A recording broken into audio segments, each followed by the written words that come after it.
শ্রীরামকৃষ্ণও তার কাছে নিজে যাচ্ছেন। এই যে একটা মহামিলনের ক্ষেত্রভূমি প্রস্তুত হচ্ছে, একটি নতুন জাগরণের ভূমি তৈরি হচ্ছে, নতুন রেনেসাঁ এই আমাদের দেশে তৈরি হবে এবং সেটি সারা জগৎকে পথ দেখাবে। একজন বিখ্যাত ঐতিহাসিক, সারা পৃথিবী বিখ্যাত ঐতিহাসিক, তিনি আর্নল্ড টয়েনবি। ওর কথা আমি আগে হয়তো কোনো সময় বলেছি আমার আলোচনার মধ্যে। আর্নল্ড টয়েনবি সারা পৃথিবীর একজন সর্বশ্রেষ্ঠ ঐতিহাসিক, তিনি অন্যতম শ্রেষ্ঠ ঐতিহাসিক, এবং তার লেসেন্স অফ হিস্ট্রি নামে একটা বিখ্যাত গ্রন্থ আছে, 12 ভলিউম, 12 খণ্ডে তার লেসেন্স অফ হিস্ট্রি বলে একটি গ্রন্থ আছে। সেই গ্রন্থে তিনি কি বলতে চাইছেন?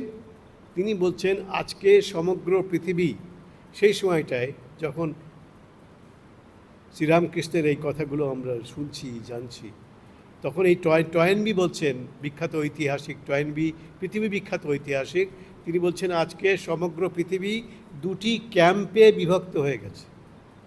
এটা হচ্ছে 1960 সাল, 60-এর দশকের কথা। দুটি ক্যাম্পে বিভক্ত হয়ে গেছে। তখন দুটি ক্যাম্প কোনটা? একটা হচ্ছে USSR, মানে সোভিয়েত রাশিয়া, আর একটা হচ্ছে একটা রাশিয়া, একটা আমেরিকা।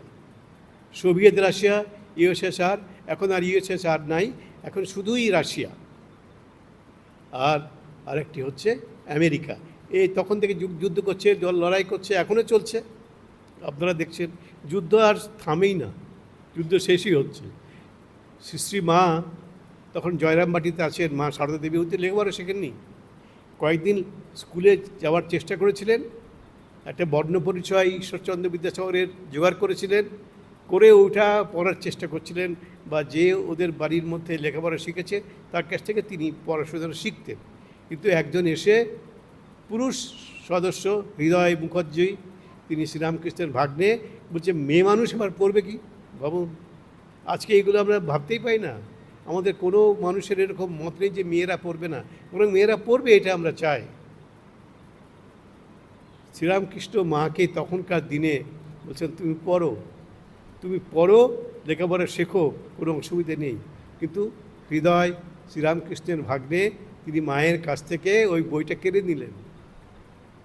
মা তখন আরেকটা বই, তখন হয়তো 1 পয়সায় একটা বই পাওয়া যেত, বর্ণপরিচয়, কিনে আনলেন, ওটাও কেড়ে নিলেন। বলে মেয়ে মানুষ আর লেখাপড়া শিখবে কি?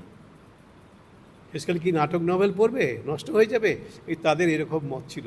সেই যুগের আবহাওয়ায়, সেই যুগের প্রেক্ষাপটে শ্রীরামকৃষ্ণ মেয়েদের পড়তে দিতেন।